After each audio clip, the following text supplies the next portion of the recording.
hear it.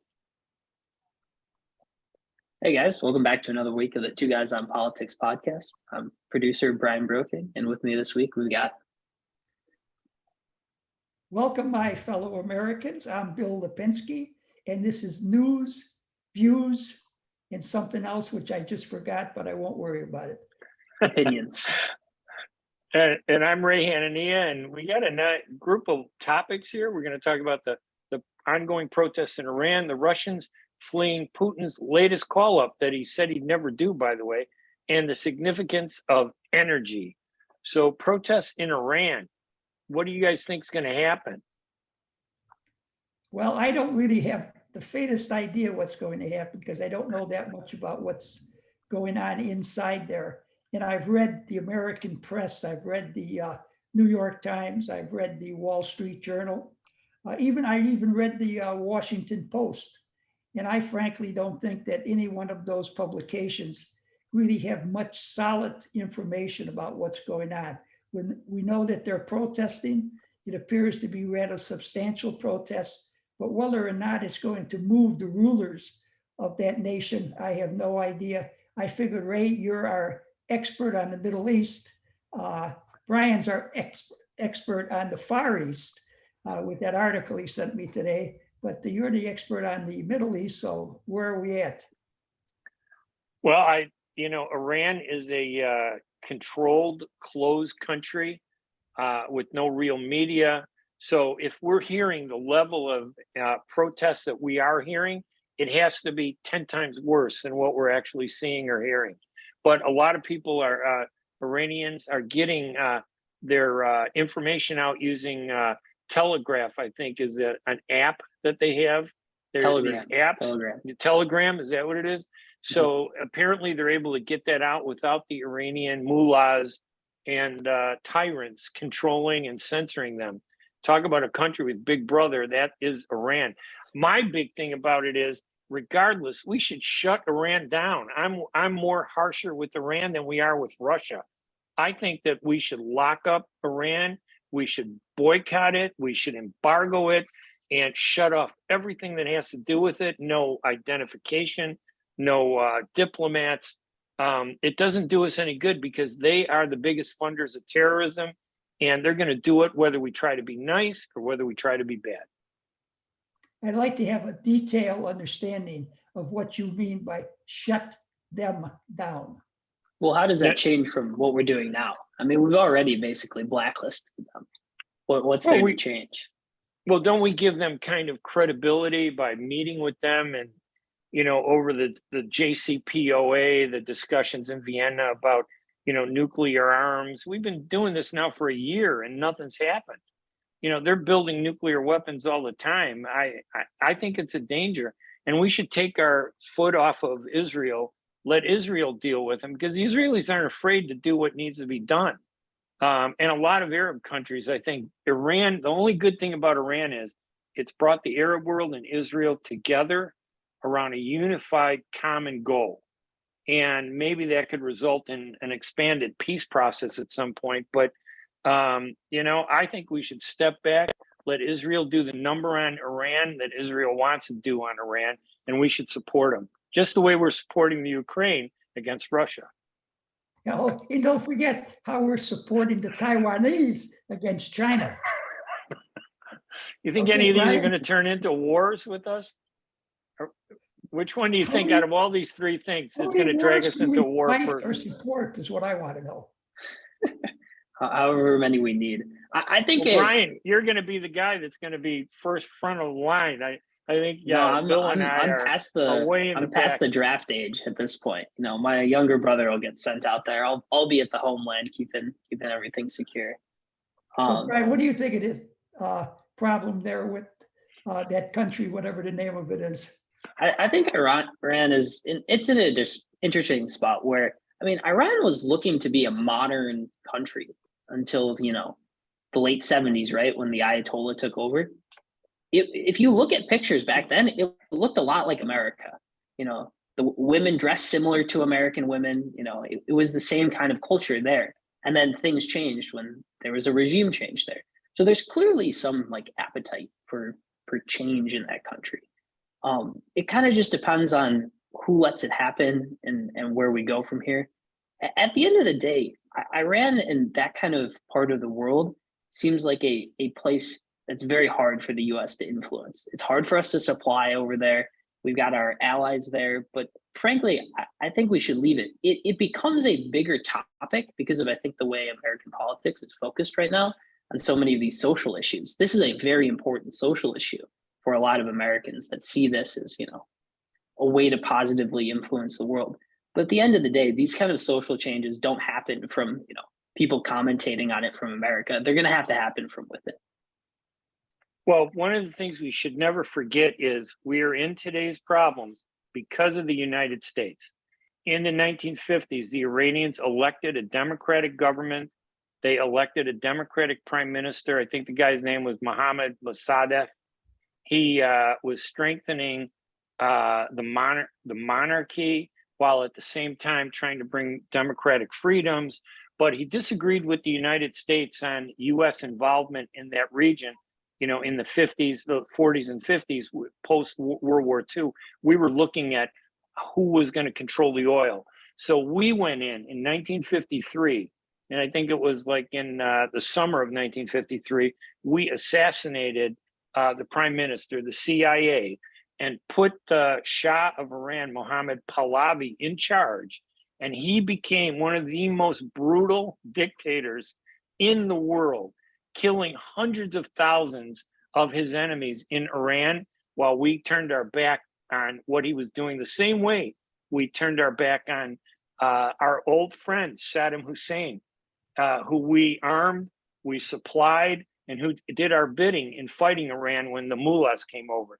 So when the Shah of Iran was toppled, it went from one extreme on the far left, this secular tyranny, to this religious fanaticism. Somehow we need to get it back in the middle where it was in the 1950s. So we should, we have a responsibility in this. We don't like to own up to it, but we should do something. I guess we should allow the Israelis to take care of it for us, right? Hey, I we was going to pay them say, enough I don't money think every year. Is it that we much do not have any complicated? responsibility. Mark? This is a Middle East issue. There's nothing the US should be doing in this. It doesn't impact the world. It doesn't impact global politics. If you want to talk Iran nuclear deal, yes, that impacts the world. These kind of social issues should be dealt on a country-to-country basis, and we should completely ignore this kind of Maybe thing. Jimmy Carter should have intervened when the Ayatollah took over, over there. Maybe we should have sent the troops in right then and there, overthrew him, and bring the Shah back. Was the Shah still alive then? I think they chased him out. He got really sick. We helped him find a temporary place, and then he died a few years later, I believe.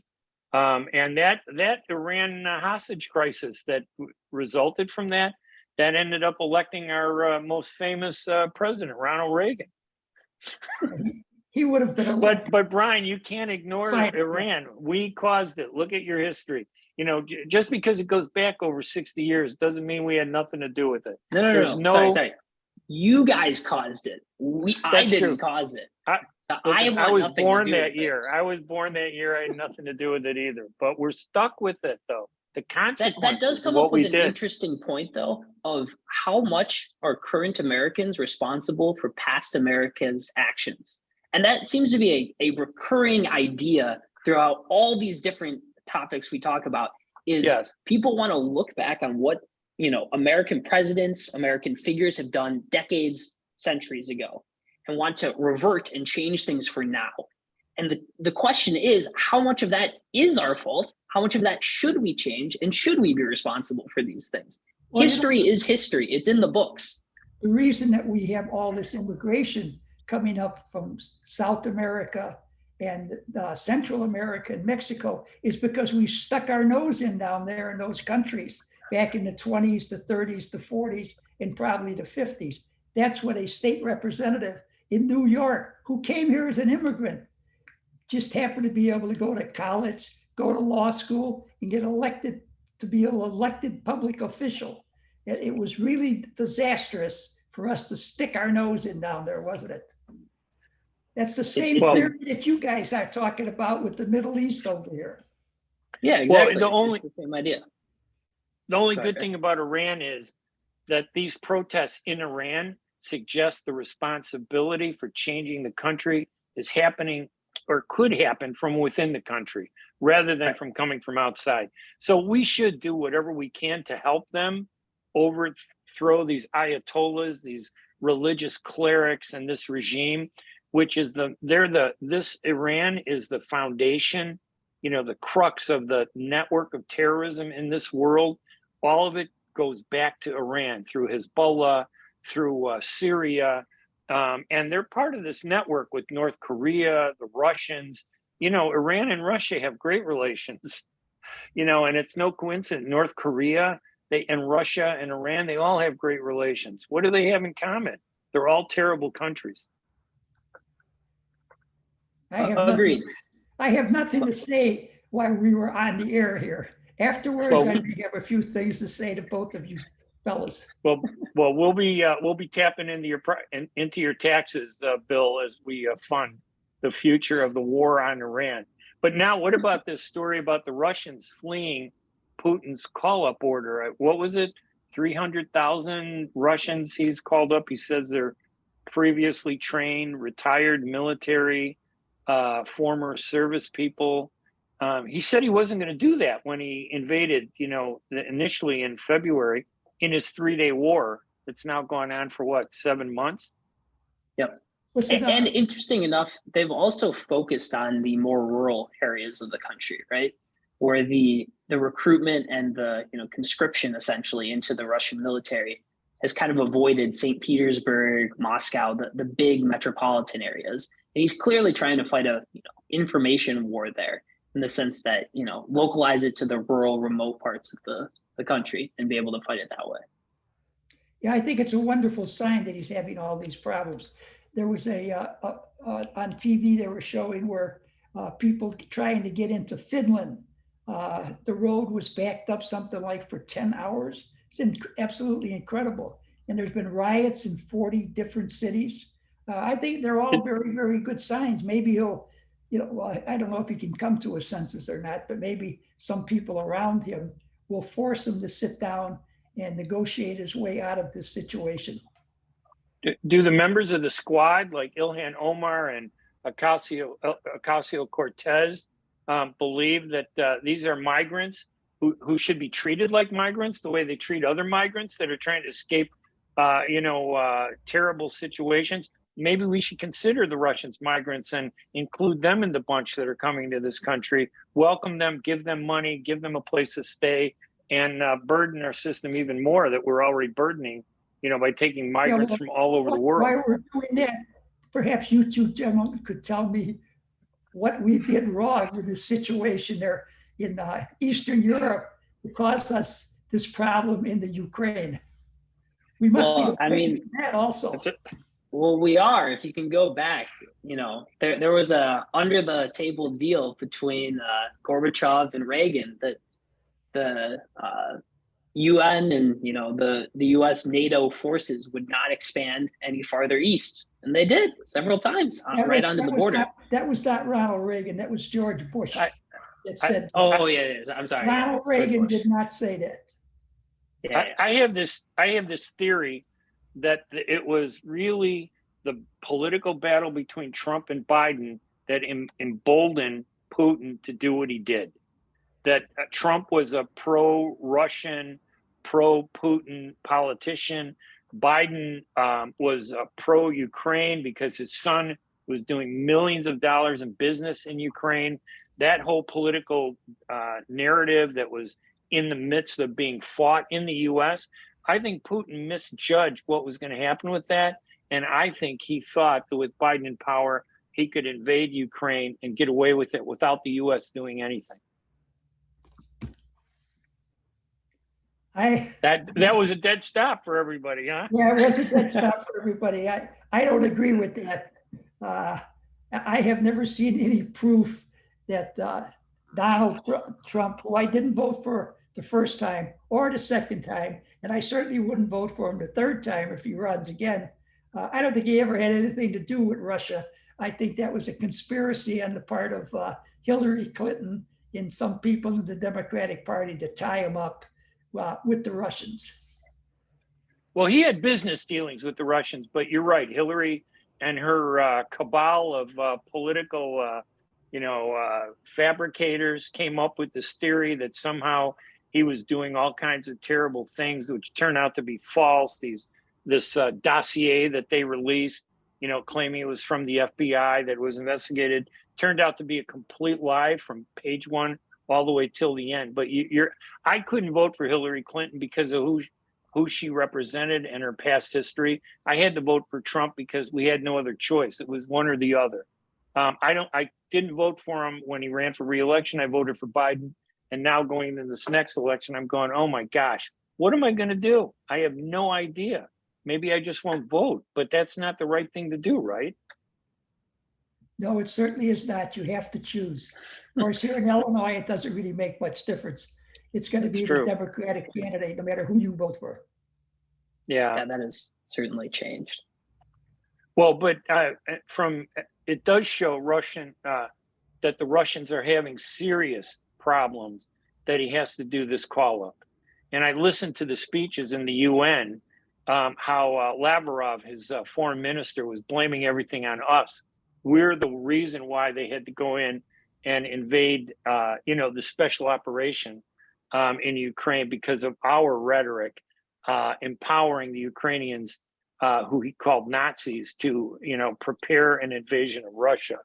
When you hear this guy talk, you have to wonder what kind of craziness is running that country, Russia, today. And it's frightening. It really is frightening. But the fact that he had to call up these people, I think, suggests he's in terrible trouble. The Russian families are protesting, and Russians are fleeing, as you pointed out, Bill. They're running to neighboring countries to get away. Maybe that sets the stage for somebody to launch a coup against Putin. Well, it's not just that either, though, too, right? If you look in the past couple of days, there was a large fire in the biggest food distributor in France, the second biggest in Europe. Kind of fishy, but okay, we go on. So today we get reports this morning that Nord Stream 1 and Nord Stream 2, the pipelines going from Russia to supply energy to most of the EU, some are saying bombed. Others are saying, there was a malfunction or something. But you can see in the ocean, the Finnish armed services have shown, you can see the oil or the gas bubbling up in the ocean right now. And it's massive. And it brings up this question of what is Europe going to do now that, there is no off-ramp anymore? Because the off-ramp before was the Russians basically force the Americans and really the EU to concede something in exchange for the energy. But if this pipeline isn't working, where are they going to get the energy? Where are they going to get the supplies they need for this coming winter? It kind of gives a off ramp, or it gets rid of an off ramp, and it's kind of curious that all these events are happening while the mobilization is gearing up at the same time. So who do you think is to blame for this stuff, Brian? Well, I mean, I would guess it's probably self-sabotage if you have to look at it, because I mean these pipelines are hundreds of miles down in the ocean. I mean, it's not like the Ukrainian government went and bombed this. They don't have the skills or resources to really do this. So either you think it's, the US, a terrorist group, or Russia, are realistically the entities that could do this. And Russia. The one that makes the most sense is Russia. Russia is basically, Putin is essentially killing the only off-ramp that made sense, just like he's taking out anyone who's opposing him. He wants to escalate this in this scenario, and this is a perfect way to do it. They can't supply the energy anymore, so you might as well. What has he gained, though, by escalating it at the present time? I mean, Ukrainians beat the professional Russian army, if you want to call them professionals, but the best Russian army has already been defeated, okay? The fellows that were in the army, day in and day out, had been in many cases many years. Now he's going to be putting in the field really a bunch of amateurs, guys who don't want to be there, guys that either are probably really too old or, quite frankly, untrained and inexperienced. So even the sheer numbers, 300,000, it's not going to overwhelm the Ukrainians because of the materials that we send to the Ukrainians.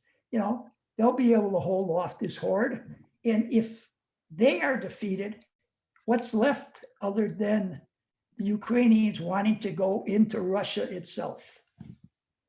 And I think that escalation is really a significant possible problem.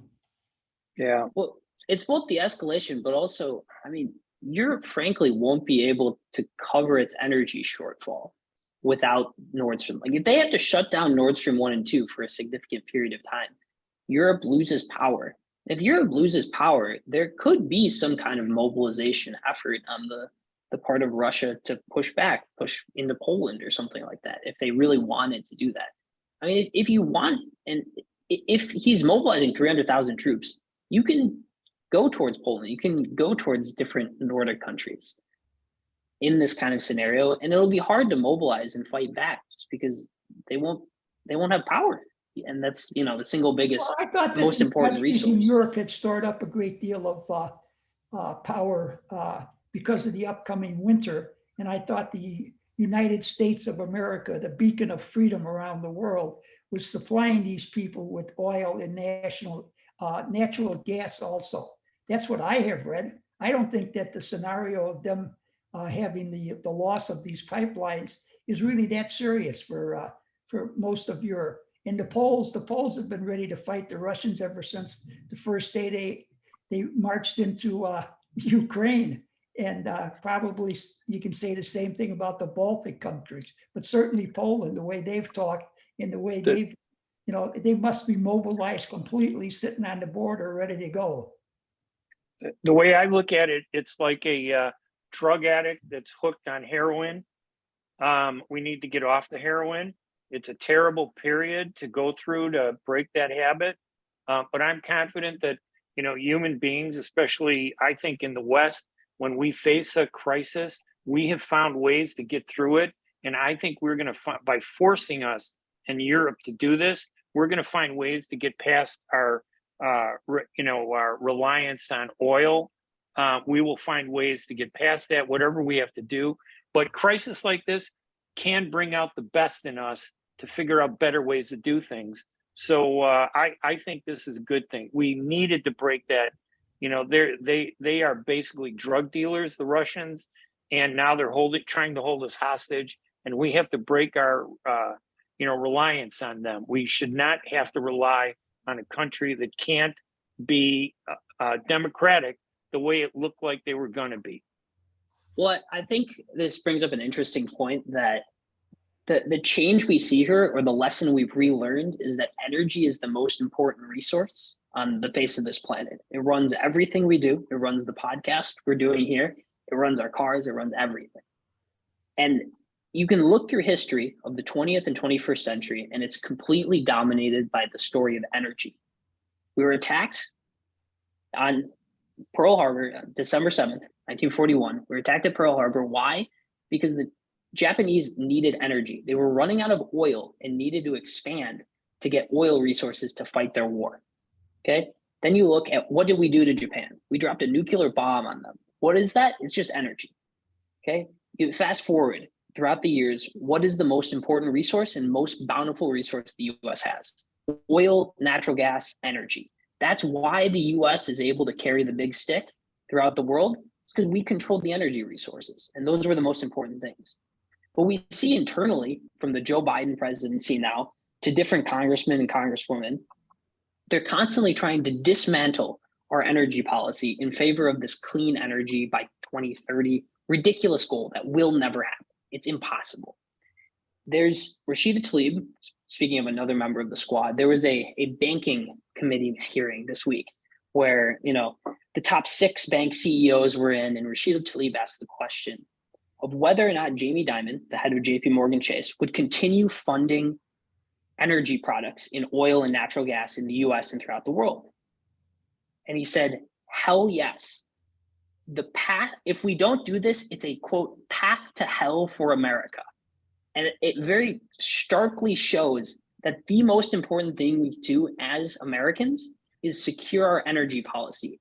The transition to renewables is important, but it's important to understand that we can't undermine that by going too far to that one side and destabilizing the entire country. So you believe that these people who are advocating going to wind power and solar power are deliberately working against the best interest of the United States in behalf of some other country around the world? I think that's the way you can phrase it to get more people to realize how dangerous this is. But I think that's not completely genuine in the analysis. I think these people just frankly do not understand how important it is to be an energy leader in the world, and do not understand the just massive change in our entire country's infrastructure that needs to happen to be able to support this. The idea is good. You know, renewable does make sense. Every country should want renewable at the end of the day. But what's more important than renewable is reliable energy. That's what we need. And that's something we simply won't get from renewables for another 20, 30, 40 years. Okay. Yeah, I was only going to say that, you know, the war, the U.S. might not have gotten into World War II when they did, had it not been for our policy of restricting the oil that the Japanese depended on. In a way, I'm glad things turned out the way they did, because we ended up winning that war, but it was at a great cost. But we should have foreseen that war and how important oil was to the Japanese, that they would actually go to that great extent to attack us, you know, on December 7th, 1941. What do they need that oil for? Their war machine. Their war machine. You're right, Their exactly. war machine in China. You're absolutely right. But we should have foreseen that. For us not to realize that holding back that oil was not going to push them into a desperate situation, I think their attack against us was a desperate gamble. It did them well, at least for the first year and a half. But then it was a slow slide down. And I think, Bill, you're the one that pointed out, and It was that, only 6 months that they were winning that war. After the Battle of Midway, they were on the losing end.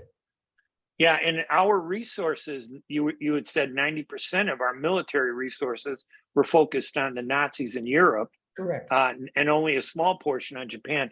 Had it been just us and Japan, I think that war would have ended pretty quick. Oh, there's no question about it. Absolutely. It would have never taken as long as it did. By the same token, the situation, so you realize that once we went to war with Japan, Germany was an ally of Japan. So Adolf Hitler, for some reason or another, decided that he had to live up to being an ally with Japan, and he declared war on the United States of America. We didn't declare war on him until after he did it to us. Right. Once again, a blunder, on the part of one of our enemies. It's a good thing the good Lord is looking after this country, because we wind up getting into so many fights that we really don't choose, but we wind up getting into them. If I remember my history right, I don't think Hitler expected Japan to attack the U.S. I don't think they consulted him, and when they did it, it surprised him. But you're right; he used as the knowing where it was going to lead, that he would declare war on us first to make it look like it was his initiative. But that takes off from the whole issue of energy.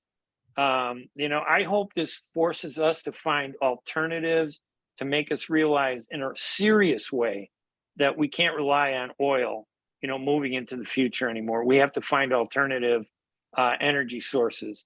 That's why Elon Musk, he's a leader, and I'll follow him to that electric vehicle in the sky.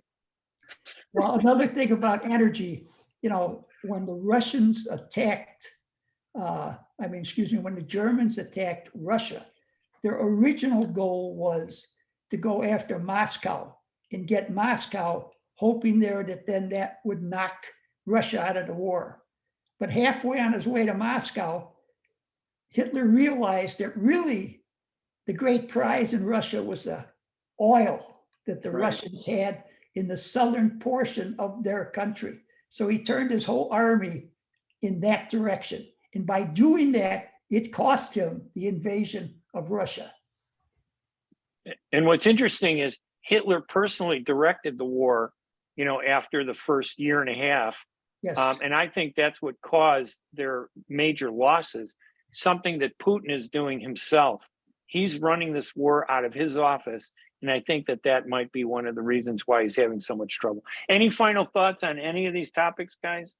I think they're all very, very interesting. And I'm glad that I got to participate in it, in defending America and the American way of life. Agreed. Brian? I hope this conflict with Russia makes everyone realize how important energy policy is, both domestic and international. And we should, you know, encourage ourselves to come up with better, more secure, reliable energy policy going forward. Until Yeah, and I this is Bill Lipinski, a fellow American. and I'm Ray Hanania, I'm Brian Broeking. and we'll see you guys next Tuesday for another episode of Two Guys on Politics with our brilliant producer, Brian Broeking. All right, everybody. See you later.